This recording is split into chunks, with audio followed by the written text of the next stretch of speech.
So this validation is called Atma Kripa, self-grace. This is what it is. So this self-grace, this is something that I help myself. I help myself with the ability to trust a person. You know, it's like when you go to the shop to buy a mirror. What do? All the mirrors are hung, right, in the shop. So you go and stand in each and every one of them, you stand in front of them, turn by turn. And then you pick the one that shows you to be the slimmest, correct? In the best light, you pick the one that you stand this side, you stand that side and everything.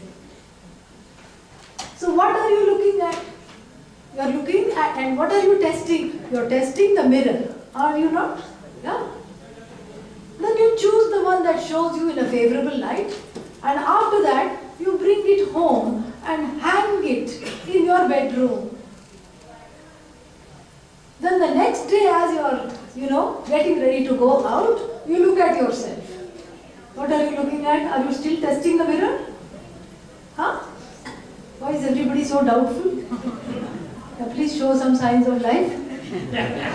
So, what are you looking at? Yourself. You are no longer testing the mirror. Yeah. Similarly with the teacher, same thing. You go guru shopping, no problem. Yeah, this is after all Kali Yuga. We have to go guru shopping. Settle on somebody, somebody that you can relate to, somebody that you can talk to, somebody that you think you can learn from. And once you have, Googled them, and once you have found out what they know, do all the research. And then you come and, and then you say that this is what it is.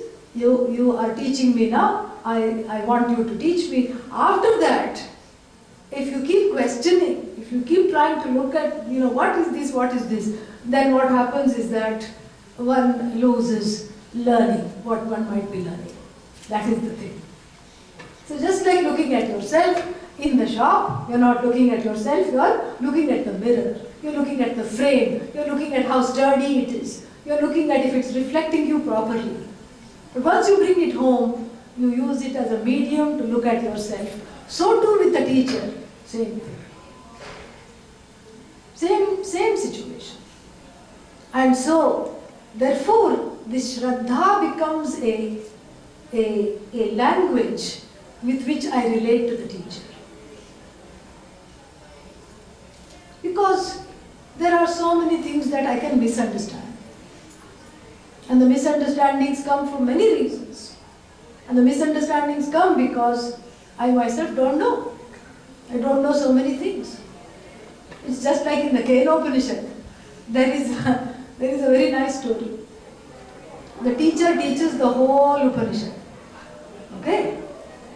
And then one person who was sleeping apparently wakes up and says, Upanishadam bho bruhi. Oh, revered sir, teach me the Upanishad. After the class is over, some problem. I have heard that the best sleep comes in Vedanta class alone. And that is because, you know the story why? No? Okay. Because there was one goddess of sleep and her name is Gudaka Devi. And Gudaka Devi complained to Lord Krishna that people are getting so restless. I don't have a place to stay. All the time they are awake. They are not sleeping at all. Where will I stay? And Lord Krishna felt sorry for her. And Lord Krishna said, you please go to all the Vedanta classes. And you stay there. And wherever Bhagavad Gita is taught, wherever my glories are being sung, wherever Hari Katha is there, wherever pravachans are there, you please go and visit all the people. You will have, nobody will, object. And you will have great abidance in these places. That is why in all these pravachans, even at home one may be suffering from insomnia, but here very good sleep comes. This is what the whole thing is. That was a little aside. So anyhow, back to the topic. This is this language of Shraddha, the ability to give the benefit of doubt to the teacher, is the best gift you can give yourself. You are not favoring the teacher so much so as you have initiated a great period of self-contentment and self-growth as a result of this favor. That finally, in one area of life, you have taken the risk to trust. And this risk to trust is called Shraddha. This becomes the bunyad, the foundation of the path which leads you to moksha. And because of this trust, the teaching works. Same thing like in any doctor-patient relationship, in therapy, and in therapist and client relationship. Same thing, that trust has to be maintained. And the trust can soon turn into distrust, but I have to do a little bit of housekeeping to do this trust. So this is Manushyattvam, my own life. And then Manushyattvam, everybody can be a Manushya, no problem. But very few have this blessing, the second blessing. Not just Atma Kripa, but the Kripa to know that there is something to know. Yes. Mumukshutvam, the desire to be free. And in order to be free, I have to be instructed, I have to know I am helpless in this way. Being helpless is not a position of weakness. It is actually a position of strength. Because I know to seek help from the right sources. So then, that is mumukshutvam, is that I desire this freedom. That is very difficult to know. Many people don't know. Even though they are desiring the freedom, they think that, we should go bungee cord jumping. That is how I get moksha. That is not how you get moksha. And many times there is confusion about moksha. Moksha is got by meditating in a cave. No. Moksha is freedom from self-ignorance. Self-ignorance, the antidote to which is self-knowledge. This is what we have to understand. And so therefore, this is what the Vivek Chudamani says. And then finally, Mahapurusha Samshraya. You can be a human being, big deal. You can have the desire for moksha, which is called mumuksha. Big deal, not a problem. That comes easily, perhaps. But then, the best way to understand this, in fact, the only way to understand this is through Mahapurusha Samshraya, getting the teacher in one's life and committing the life to see that I finally begin to seek the infinite rather than be an infinite seeker. Until you commit to seeking the infinite, one is an infinite seeker. Always seeking, seeking, seeking. But with the help of the Guru and the Shraddha, you have turned your eyes to become the seeker of the infinite. Mirabai has a very good bhajan. She talks about seeking the teacher because she thought that she was drowning in the ocean of samsara. And so she thought the Guru will help her give some swimming lessons. Front stroke, back stroke, all these things. And to her surprise, the Guru swallowed up the ocean of samsara. She did not even need to cross. This crossing business which we talked about at first, it's only from the standpoint of one's own ignorance. What is there to cross? You are the whole. This is what it already is. That you have to know. There is no crossing, no ocean. All ocean is only but an ocean. Thank you. Om Purnamada Purnamidam Purnat Purnamadachyate Purnasya Purnamadaya Purnamevavashishyate Om Shanti Shanti Shanti Hari Om Shri Gurubhyo Namaha Hari Om. You know that bhajan? Mori lagi lagana? Guru Charana ki nanki. You know that one? That particular. You know that. Not that particular. Anybody knows how to sing that one? No? Another time perhaps. So we can open it up to some questions. We have a few minutes left. If that's okay? Is that okay? Yes. Good. I know having a single guru is very important. We get in the ocean of gurus, can we have multiple gurus? I mean, I'm just, Yeah. it is not that we don't have the Shraddha Yes. or the blind faith in one guru. Yeah. Because of our own ignorance, Yeah. we are jumping from one guru to other. Yeah. What is the Generally, cause? And yeah. Generally, in the tradition, we don't have this thing of multiple gurus, but sometimes they are needed. If you go to one guru, let us say, one goes to one guru and does not get everything in terms of the knowledge. Let's say that guru is no longer in the body, God forbid, but let's say that happens for one person, then they seek another guru. Or sometimes they don't learn, they are not unable to learn from one guru, they seek another guru. It's okay, it's not a big deal. In fact, I would say, sometimes people tell me, I used to be the follower of so and so, now I'm coming to your classes. How should I understand this? I say, please consider yourself blessed by your guru to come and listen to this. That's all it is. Very simple. Because it is really Ekavakya. And the guru really is an altar of surrender. And an altar of surrender, the perfect altar of surrender is that which does not need that surrender. That is what one has to remember. Yeah. Good question. Other questions? So how can we realize ourselves if everything is already within us? Yeah, it's already there. Okay. So the distance between you and self and knowledge is just ignorance. It's not, you're not separated from your own glory by either space or time. You are separated only for want of knowing. And the guru is a means of knowledge that will help you to understand. Because it's tricky. Like I said, you come in your own way when you read stuff. That's why you have to listen. And the listening is a very beautiful way because, I'll get to you. Yeah, I saw you. So the listening is a beautiful way because when you listen, you are able, the guru is able to, the teacher is able to make you see despite your own resistances and fears. Yeah, that's why the listening works. Yes. I have a very basic question. So to have a guru, you should have that shraddha and complete faith in the guru.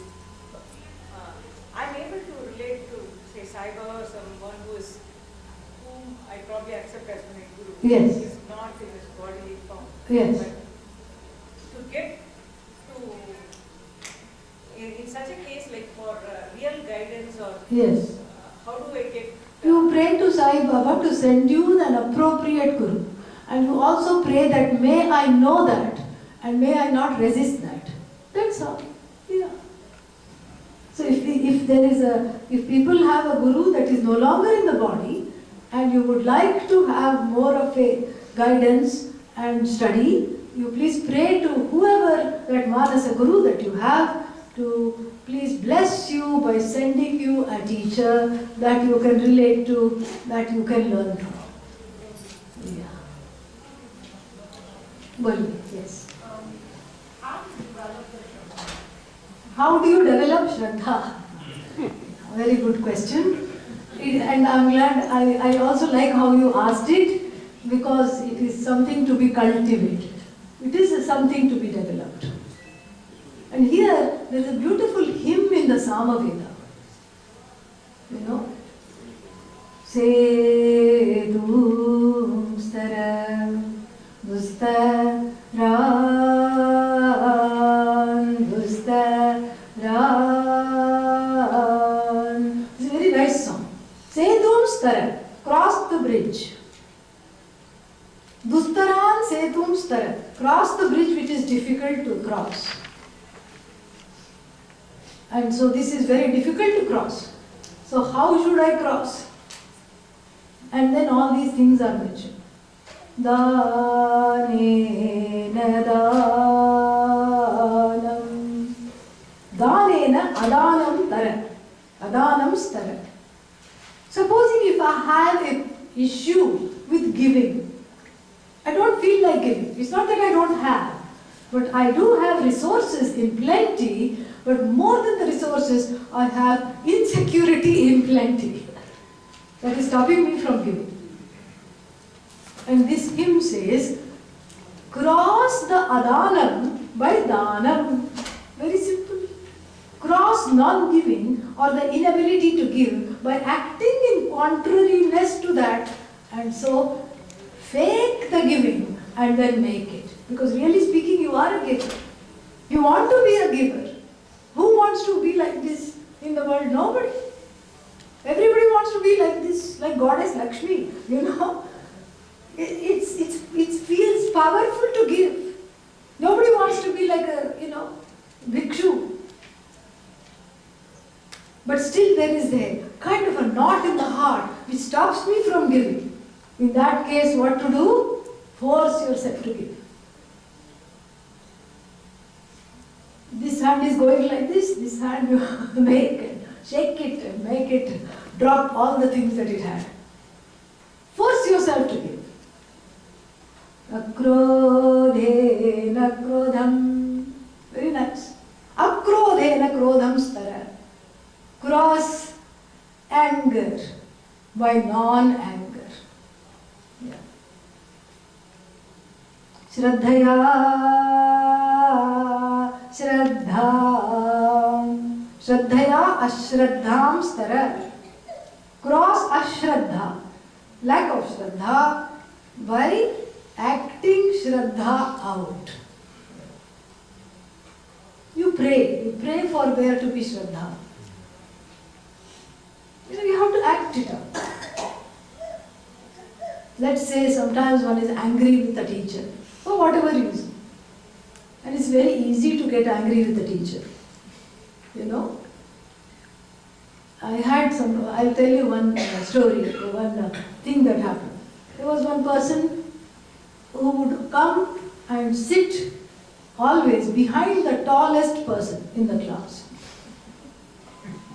All the time. And then one day they said to me, "You're not looking at me." So then I said, it will help if you sit a little bit this side. Oh, okay. It wasn't you at all, it was me. You see what I'm saying? So like that, one can get upset. One can get angry. It's valid. Anger is always valid. Upset is always valid. It's within the psychological order of the Lord. One is angry, let's say. No, forget even the teacher. What does one do when one is angry with one loved ones, with somebody one loves?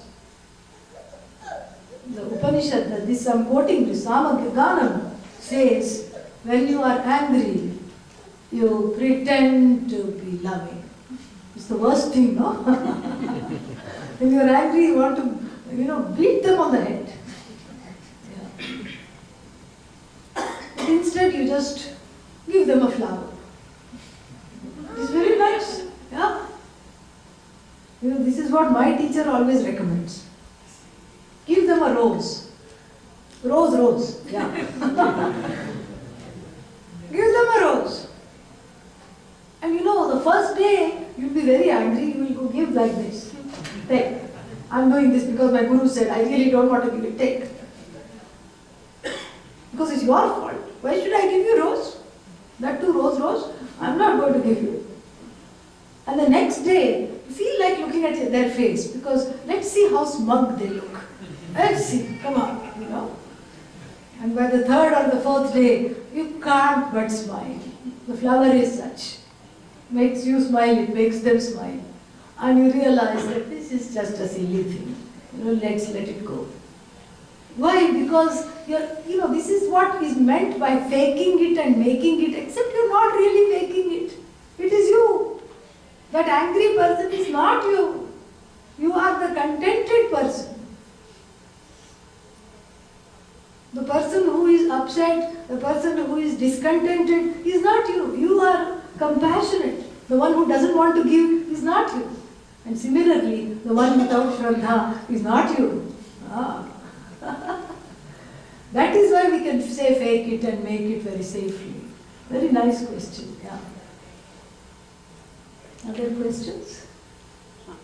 Boliye. Yeah. Would you say Shraddha is almost equivalent to surrendering because you have utmost trust, utmost confidence, and in that instant you don't behave as though you are separate. So you have surrendered, you have given up yourself to.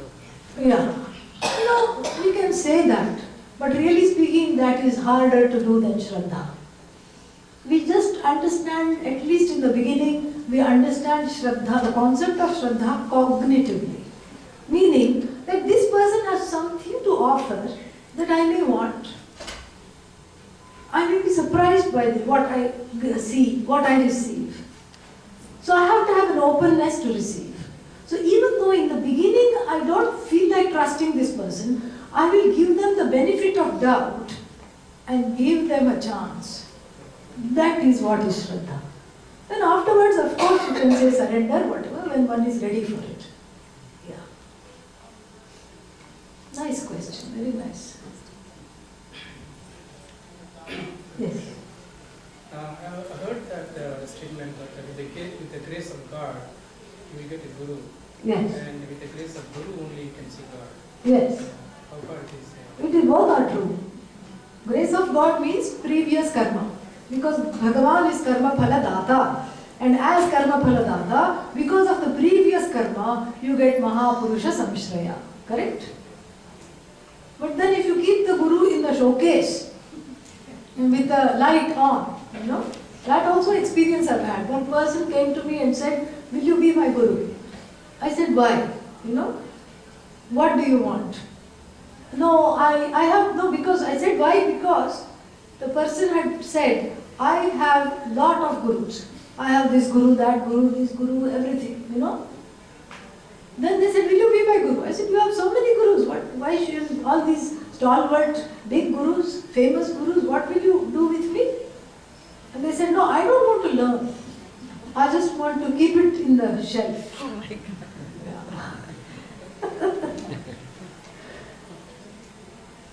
So this is not the shelf-keeping thing, Yeah, showpiece. So therefore, the whole thing is something which is a real relationship. And in the real relationship, there is a transaction. And that transaction I can maintain. And I have to understand what is it that I want this guru for. Guru is for self-knowledge. And self-knowledge means showing Bhagavan to me, showing me as Bhagavan. Because I cannot see Bhagavan because of my own limitations. And what is the greatest limitation? I look for Bhagavan as though I am looking for my glasses. Same problem. Bhagavan is one more item that is lost in the world.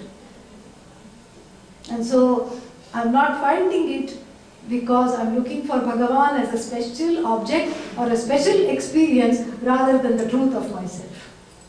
So the Guru alone is able to show this Bhagavan by a very interesting, paradox that you just pointed out. So therefore, yes, because of Bhagavan's grace you get the Guru. And so long as you don't make the Guru into a showpiece, then with the grace of Guru, grace means your own grace. Your Shraddha is called Guru's grace. That's all it is. Your Shraddha means the extent to which you are able to validate the Guru and trust the Guru. To that extent, your coffers of knowledge will be filled.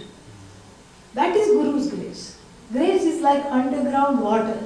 It's always there, you tap into it with Shraddha.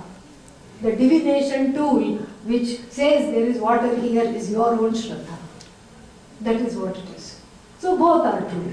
Yeah, very nice question. Very poetically put. You write poetry? See?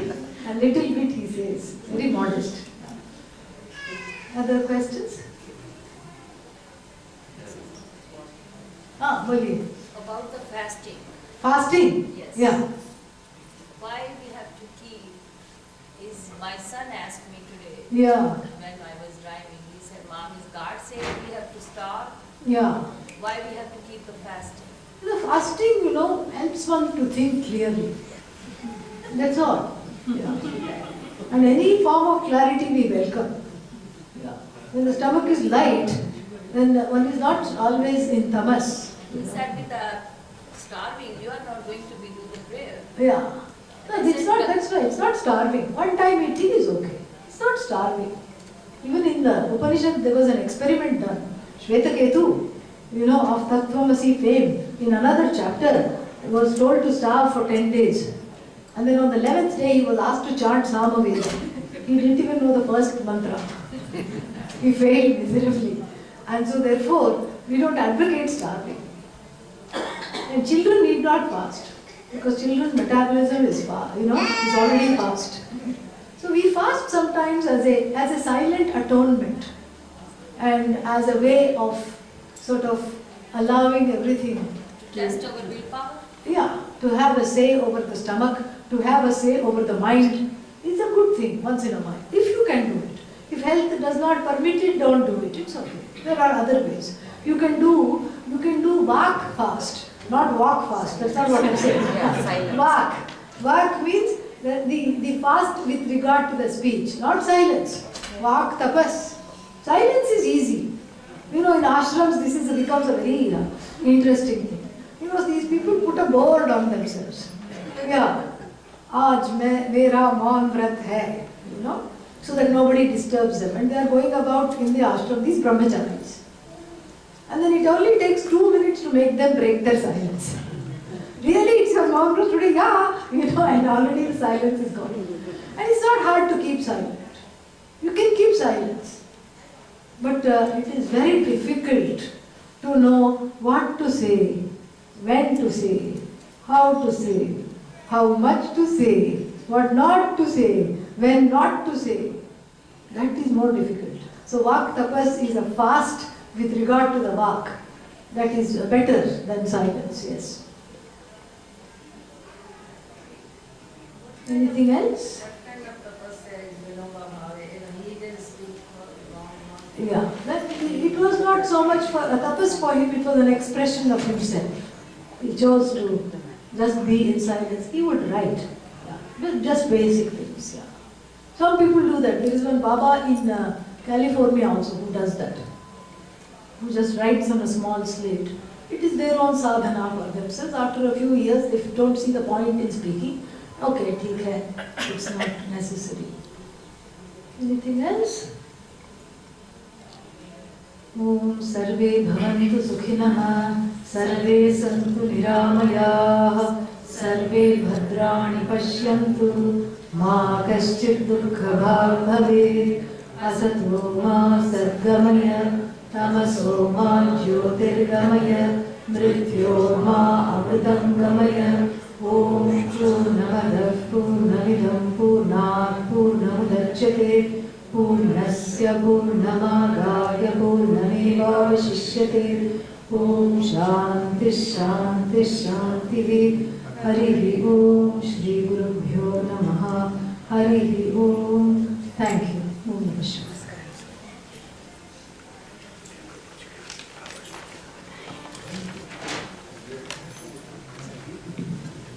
Sairam, I would like to thank Swamini ji for her time and for kindly accepting our invitation to deliver the discourse today at the Hindu temple. We are really grateful to you for the wonderful lecture.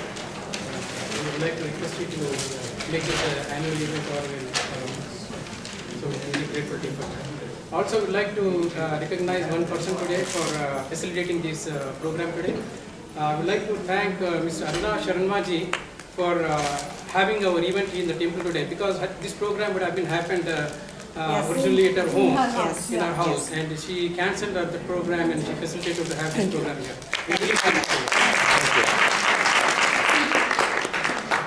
I would like to now request Nandini Mouliji to honor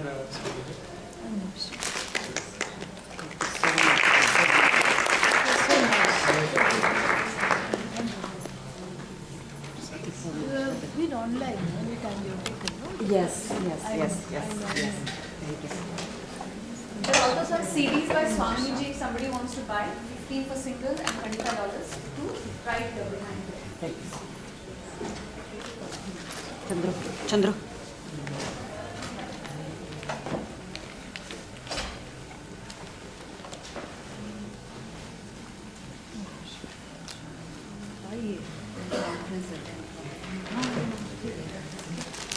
Yes,